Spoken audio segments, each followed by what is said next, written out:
Tutorials teach one system at a time. Multiplayer, though, throws everything at you at once. The RWR screams and other jets appear, simple procedures suddenly become difficult. So I built a simple mission that adds pressure in layers. We go from BVR into a dogfight, then divert and land. This here, gentlemen, isn't a complete beginner tutorial. I'll show you which essentials matter, how to use them in order, and how a multiplayer style sortie can unfold without panic taking over. How copy? Before we get any closer, I fence in. RWR on, countermeasures on, and I set the threat and missile warning volumes to about halfway. Small tip, louder doesn't mean safer, it just means more panic. Now, air-to-air mode, and let's build the picture. AVAX shows a friendly F-18 at Angels 21 in green. Ahead is another contact, still unknown. The RWR shows a MiG-29 nails from the same direction, so that's probably our target. A quick IFF check, our KRAVA password confirms the Hornet is friendly. The unknown contact gives no KRARA back. That doesn't prove it's hostile, but it matches our briefing and the RWR indication. I switch to TWS, soft lock the target, and start climbing to give the AMRAAM more energy. Now, I wait for the shoot cue. On the way home, we'll break down the important controls and decisions, don't worry. Lights off, 554 going dark. Fox out, and we go straight to the crank. The MiG returns fire with an R-77. The crank keeps the target near the edge of my radar. I can support my missile without flying straight at the threat. Back inside, the RWR erupts. MiG-29 locked, launch warning, everything screens, I'm tumbleweed. Then our AMRAAM goes pitbull. Now I can turn fully cold. Put the R-77 on my 6 and continue from Angels 25 down to roughly Angels 10. The program sends both Chef and flares. The R-77, gentlemen, is radar guided, so Chef matters.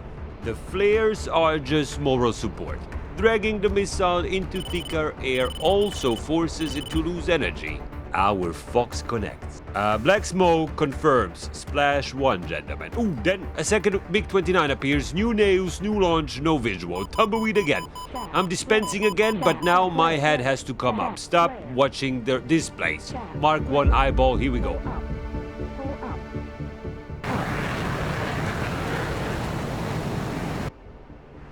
Dogfight switch. Helmet lock.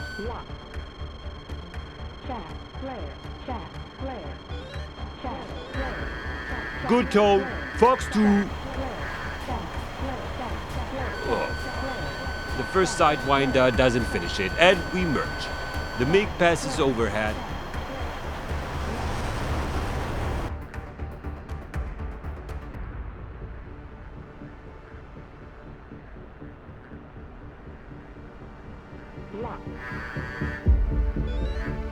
So let's stay in leg pursuit, gentlemen, to rebuild speed.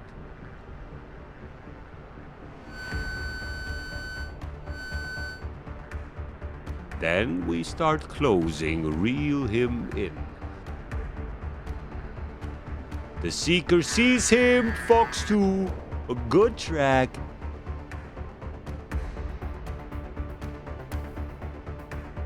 A Splash 2. The new task is Divert. Time to enter a new steer point and get home and debrief. How copy? We need to enter it manually. I open the steer point page and select steer point 1. Double down to latitude.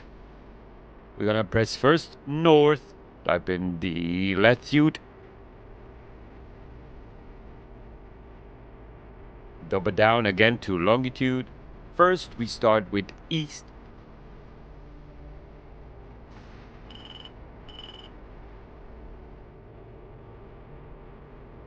Then down to elevation, and that's it. Kobuleti is now entered as our new steer point. On the autopilot panel, I switch to altitude hold and roll to steering select. The jet now holds our altitude and follows the selected steer point towards Kobuleti. With the autopilot taking us to Kobuleti, we can debrief the fight. First, IFF. My jet asks a coded question and waits for the correct answer. Our guys know the Krata password and reply Krata. No answer means the contact is not confirmed friendly, but it does not automatically make it hostile. TMS left sends the check. The green 4 confirms the F-18. The MiG gives us nothing, so I still combine that with AVAX, the RWR and my Mark 1 eyeballs. For the radar, I used TWS, track while scan, and designated the contact with TMS up. TWS keeps the wider picture, follows several contacts and supports the AMRAAM without giving the hard lock warning to the enemy as STT would, single target track. In DCS, the MiG may only get a missile warning once the AMRAAM goes active, the seeker of the missile itself. That leaves much less time to react. The downside is, it's a much more less dedicated track, which I can lose very easy if the target leaves my scan or I maneuver too hard. Altitude.